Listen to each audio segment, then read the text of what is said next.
Hello बच्चों, पिछले video में हमने हिंदी संचय का पार्ट 2 सफलता की कुंजी का अध्ययन किया था। आज हम हिंदी संचय का पार्ट 3 यक्ष के प्रश्न का अध्ययन करेंगे। इस पाठ को पढ़ने से पहले हम इस पाठ के शब्दार्थ का अध्ययन करेंगे। तो चलिए हम इस पाठ के शब्दार्थ को एक बार पढ़ते हैं। गति, गति का अर्थ होता है हालत या स्थिति। चेष्टा का मतलब होता है कोशिश या प्रयास। ग्रीष्म का मतलब होता है गर्मी। मूर्छित का मतलब होता है बेहोश। निष्प्राण का मतलब होता है बेजान। व्याकुल का अर्थ होता है बेचैन। आरोग्य का अर्थ होता है निरोग, यानी जिसे कोई रोग ना हो। पुनर्जीवित का अर्थ होता है दोबारा जिंदा करना। अचेतावस्था का मतलब होता है बेहोशी की हालत। अग्रज का अर्थ होता है बड़ा भाई। अज्ञातवास का मतलब होता है छिपकर रहना। सर्वोत्तम का मतलब होता है सबसे अच्छा। जलाशय का अर्थ होता है तालाब या सरोवर। विस्मित का मतलब होता है हैरान। तो हमने इस पाठ के शब्दार्थ को पढ़ लिया है। इस पाठ में महाभारत के समय की घटना बताई गई है, जिसमें कौरवों से पांडव जुए में हार गए थे। तो शर्त के अनुसार उन्हें 12 वर्ष का वनवास और 1 वर्ष के लिए अज्ञातवास के समय के लिए उनको सजा सुनाई गई। जिस समय वो अज्ञातवास का समय गुजार रहे थे, तो उसमें कुछ अज्ञातवास का समय खत्म होने में कुछ समय ही बचा था। वन में भटकते भटकते उन सभी को, वे थक चुके थे, उन सभी को बहुत प्यास लगी थी। प्यास लगने के दौरान युधिष्ठिर अपने भाई सहदेव को पानी लेने के लिए भेजता है और सहदेव के नहीं लौटने पर वह अपने दूसरे बाकी भाइयों को भी पानी की तलाश में वहाँ भेजता है। और तालाब के किनारे पर वहाँ जैसे ही उसके भाई पहुँचते हैं तो वो वापस लौटकर नहीं आते हैं। इस बात पर युधिष्ठिर उन्हें ढूंढने के लिए जाता है और वहाँ पर भी वह अपने भाइयों को बेहोश पड़ा हुआ देखता है और तालाब के किनारे से उसे भी आवाज़ सुनाई देती है, जो कि धर्म के देवता यक्ष की रहती है। और वह अपने प्रश्नों के उत्तर उससे पूछते हैं। युधिष्ठिर अपनी बुद्धिमानी से सारे प्रश्नों के उत्तर देता है और अपनी बुद्धिमानी से अपने सारे भाइयों को पुनर्जीवित करवा लेता है। इस तरह इस पाठ में युधिष्ठिर की बुद्धिमानी का वर्णन बताया गया है। आज से कई हजार वर्ष पुरानी घटना है। पांडव जुए में कौरवों से हार गए। शर्त के अनुसार उन्हें 12 वर्ष का वनवास और 1 वर्ष के अज्ञातवास में जाना पड़ा। युधिष्ठिर, भीम, अर्जुन, नकुल, सहदेव तथा द्रौपदी वनों में रह रहे थे। वनवास के 12 वर्ष पूरे होने में अभी कुछ समय शेष था। वनवास के बाद उन्हें 1 वर्ष का अज्ञातवास भी काटना पड़ा। यानी ये जो घटना है ये कई हजारों साल पुरानी है। ये कब की घटना है? जब महाभारत के समय पांडव और कौरव दोनों में जुआ खेला जाता था। तो जुए की शर्त के अनुसार कौरव जो थे वो पांडवों से जीत गए। तो क्या होता है, शर्त के अनुसार उन्हें 12 वर्ष का वनवास यानी 12 साल के लिए उन्हें वन में रहना पड़ा और वन में छिपकर 1 साल गुजारना पड़ा। अब कौन कौन से भाई जो पांडव थे, युधिष्ठिर, भीम, अर्जुन, नकुल और सहदेव, ये लोग वनवास के लिए गए थे और इनके साथ द्रौपदी भी इनके साथ चली गई थी। अब वनवास के 12 वर्ष पूरे ही होने वाले थे, कुछ ही समय उसमें शेष बचा था। उसके बाद जैसे ही उनका 12 साल का वनवास ख़त्म हुआ तो उन्हें 1 साल के लिए अज्ञातवास यानी कि वन में छिपकर रहना पड़ा था। एक दिन की बात है, ग्रीष्मकाल की दोपहरी थी। पांडव बहुत थके हुए थे। प्यास के मारे वे व्याकुल हो उठे। सभी के कंठ सूख गए थे। युधिष्ठिर ने सहदेव से कहा, अनुज, अनुज का मतलब होता है छोटा भाई, आसपास कहीं कहीं पानी हो तो पता लगाकर ले आओ। अपने अग्रज की आज्ञा मानकर सहदेव पानी की खोज में चल पड़ा। यानी एक दिन की बात है, जब गर्मी का मौसम चल रहा था, तो गर्मी के मौसम की दोपहर ही थी, दोपहर का समय था। पांडव बहुत थक चुके थे, यानी वो इतने टाइम से वन में घूम रहे थे, इतने समय से वन में घूम रहे थे, 12 साल से। फिर उसके बाद उन्होंने 1 साल का अज्ञातवास भी गुजारा, तो वो बहुत थक चुके थे और वो सब प्यास के मारे विचलित हो रहे थे, बेचैन हो रहे थे और सभी के गले सूख गए थे प्यास के कारण। तो युधिष्ठिर जो था उसने अपने छोटे भाई सहदेव को कहा कि भाई यहाँ आसपास कहीं पानी हो तो लेकर आओ। अपने बड़े भाई की आज्ञा मानकर सहदेव पानी की खोज में निकल पड़े। सहदेव थोड़ी ही दूर चले थे कि उन्हें एक सुंदर सरोवर दिखाई पड़ा जिसमें निर्मल जल भरा पड़ा था। सहदेव पानी पीने के लिए सरोवर में उतरे ही थे कि एक आवाज़ सुनाई दी, ठहरो, यह जलाशय मेरे अधीन है। पहले मेरे प्रश्नों के उत्तर दो, उसके बाद पानी पीना। यदि मेरे प्रश्नों के उत्तर दिए बिना तुमने पानी पीने की चेष्टा की तो तुम्हारी मृत्यु हो जाएगी। सहदेव को प्यास इतनी लगी थी कि उसने इस आवाज़ की ओर ध्यान ही नहीं दिया और पानी पीना प्रारंभ किया। वह मूर्छित होकर गिर पड़ा। यानी जैसे ही सहदेव को युधिष्ठिर ने सहदेव को पानी लाने के लिए भेजा तो थोड़ी दूर चलने पर उन्हें एक सुंदर तालाब दिखाई दिया जिसमें स्वच्छ साफ जल भरा हुआ था। तो सहदेव पानी पीने के लिए जैसे ही उन्होंने सरोवर देखा और पानी भी साफ था तो वो पानी लेने के लिए सरोवर में उतर ही रहे थे तो उन्हें एक आवाज़ वहाँ से सुनाई दी। तालाब के किनारे से एक आवाज़ सुनाई दी, ठहरो, यह जलाशय मेरे अधीन है। यानी जो जलाशय है, तालाब है, इस पर मेरा अधिकार है। पहले मेरे प्रश्नों के उत्तर दो, यानी कि मैं जो प्रश्न पूछ रहा हूँ उसके तुम उत्तर दो, उसके बाद तुम पानी पी सकते हो। यदि तुमने मेरे प्रश्नों के उत्तर नहीं दिए तो तुम पानी पीने की इच्छा भी नहीं करना, और अगर तुमने इच्छा भी की तो तुम्हारी मृत्यु यहीं पर हो जाएगी। सहदेव जो था उसको इतनी ज़्यादा प्यास लगी थी कि उसने आवाज़ की ओर बिल्कुल भी ध्यान नहीं दिया और पानी पीने शुरू कर दिया। जैसे ही उसने पानी पिया तो वह मूर्छित यानी बेहोश होकर वह जमीन पर गिर गया। जब सहदेव बहुत देर तक नहीं लौटा तो युधिष्ठिर ने नकुल को भेजा। नकुल भी उसी दिशा की ओर चल दिया जिधर सहदेव गया था। शीघ्र ही वह भी सरोवर के पास पहुंच गया। उसने सहदेव को वहां अचेतावस्था में पड़े देखा। उसने समझा कि प्यास के मारे उसका वैसा हाल हुआ है। उसने सोचा सरोवर से थोड़ा जल लेकर सहदेव के मुख में डाल दूं। बाद में स्वयं पानी पीकर अपनी प्यास बुझा लूँगा और अपने भाइयों के लिए भी जल ले चलूँगा। नकुल ज्यों ही सरोवर में घुसा उसे भी वही आवाज़ सुनाई दी। उसने भी उसकी ओर ध्यान नहीं दिया और पानी पीने का प्रयास किया। वह भी अचेत होकर गिर पड़ा। यानी जैसे ही सहदेव पानी लेने गया था और वो नहीं आया तो युधिष्ठिर ने अपने दूसरे भाई नकुल को जंगल में पानी की तलाश में और अपने भाई की तलाश में भेज दिया।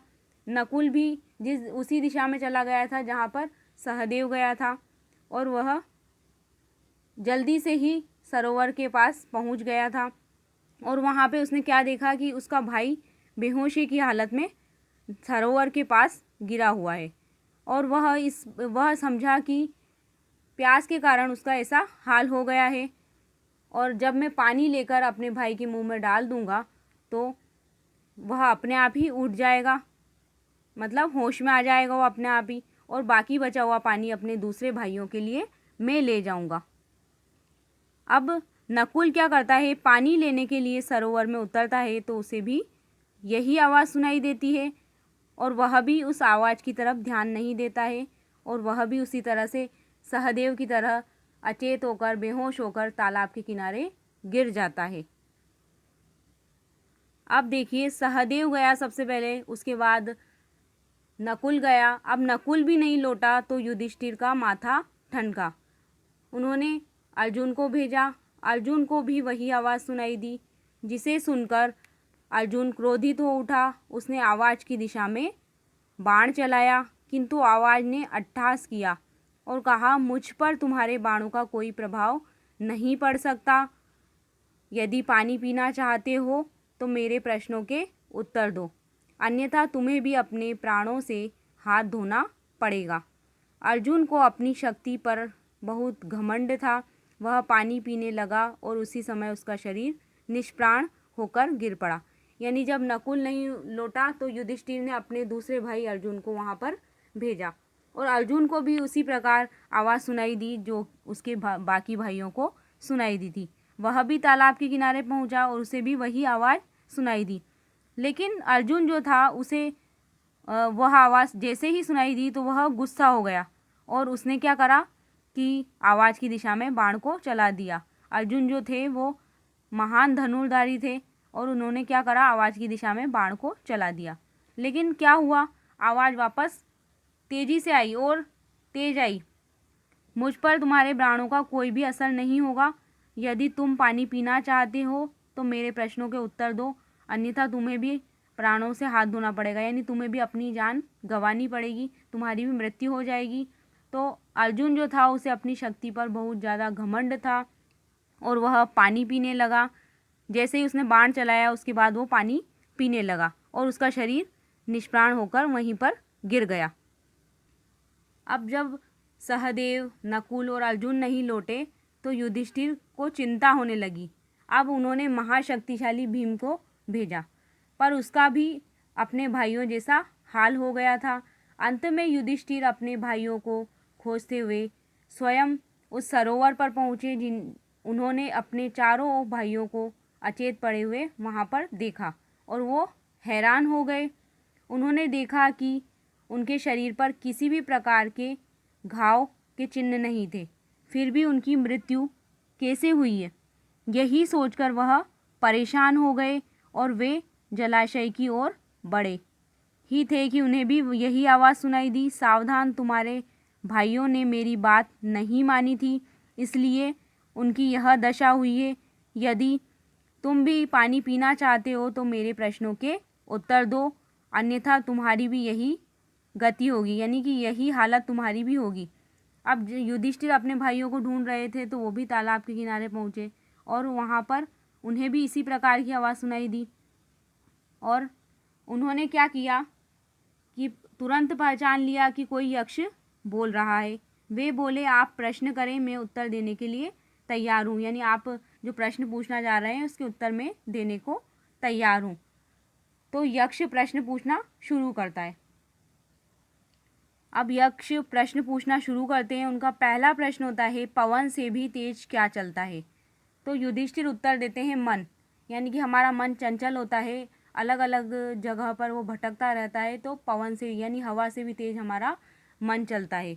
अब इस प्रकार अलग अलग प्रश्न यक्ष पूछने लगे। उनका अगला प्रश्न होता है आकाश से भी ऊंचा कौन है? तो युधिष्ठिर उत्तर में बोलते हैं, पिता। यक्ष अगला प्रश्न पूछता है, पृथ्वी से भी बड़ी कौन है? तो युधिष्ठिर उत्तर देते हैं, माता। इस प्रकार और भी प्रश्न पूछते जाते हैं यक्ष। मनुष्य बुद्धिमान कैसे बनता है? तो युधिष्ठिर उत्तर देता है, बड़ों की सेवा करने से। यक्ष अगला प्रश्न पूछता है, मनुष्य का सर्वोत्तम साथी कौन है? तो युधिष्ठिर उत्तर देते हैं, साहस, यानी सबसे उत्तम साथी मनुष्य का साहस होता है। विपत्ति में मनुष्य का साथ कौन देता है? तो युधिष्ठिर उत्तर देते हैं, धैर्य। इसी तरह से अगला प्रश्न यक्ष युधिष्ठिर से पूछते हैं, किसे त्यागने से मनुष्य सबका प्रिय हो जाता है? तो युधिष्ठिर उत्तर देते हैं, अहंकार को त्यागने से, यानी घमंड को छोड़ देने से मनुष्य सबका प्रिय बन जाता है। यक्ष एक और प्रश्न पूछते हैं, सबसे बड़ा लाभ क्या होता है? तो युधिष्ठिर उत्तर देते हैं, आरोग्य, यानी कि अपने शरीर को रोग मुक्त होना ही सबसे बड़ा लाभ होता है। इस प्रकार यक्ष जो हैं वो अपने अलग अलग प्रश्न पूछते जाते हैं और युधिष्ठिर अपनी बुद्धिमानी से सारे प्रश्नों के उत्तर देते हैं और वो सारे सही जवाब वो देते हैं और अपने भाइयों को पुनर्जीवित कराने की कोशिश करते हैं। अब युधिष्ठिर के उत्तरों से यक्ष बहुत ज़्यादा ही खुश हो जाता है। युधिष्ठिर के उत्तरों से यक्ष प्रसन्न जैसे ही होता है तो वह बोलता है, युधिष्ठिर, मैं तुम्हारे उत्तरों से प्रसन्न हूँ। मैं तुम्हारे चारों भाइयों में से किसी एक को जीवित कर सकता हूँ, बताओ किसे जीवित करूँ? यानी वो एक शर्त रखता है कि तुमने सारे उत्तर सही दे दिए हैं तो मैं तुमसे खुश हो गया हूँ। अब तुम अपने भाइयों में से बताओ कि चारों भाइयों में से किसी को जिंदा करवाना चाहते हो। तो इस पर युधिष्ठिर सोचते हैं और कहते हैं कि सोचकर वो जवाब देते हैं, आप नकुल को जीवित कर दीजिए। तुमने, अब इस पर यक्ष उत्तर देते हैं कि तुमने महाशक्तिशाली भीम और सर्वश्रेष्ठ धनुर्धर अर्जुन के स्थान पर नकुल को ही क्यों चुना। यक्ष ने ये बात युधिष्ठिर से पूछी। तो इस बात पर युधिष्ठिर ने उत्तर दिया कि यह धर्म का प्रश्न है। मेरे पिताजी की 2 पत्नियां थीं, यानी कि मेरी 2 माताएं हैं, एक है कुंती और एक है माद्री। मैं भीम और अर्जुन कुंती के पुत्र हैं तथा नकुल और सहदेव माद्री के, यानी कि हम तो तीनों भाई हैं। और जो सहदेव है वो माद्री के पुत्र हैं। नकुल और सहदेव ये 2 भाई हैं।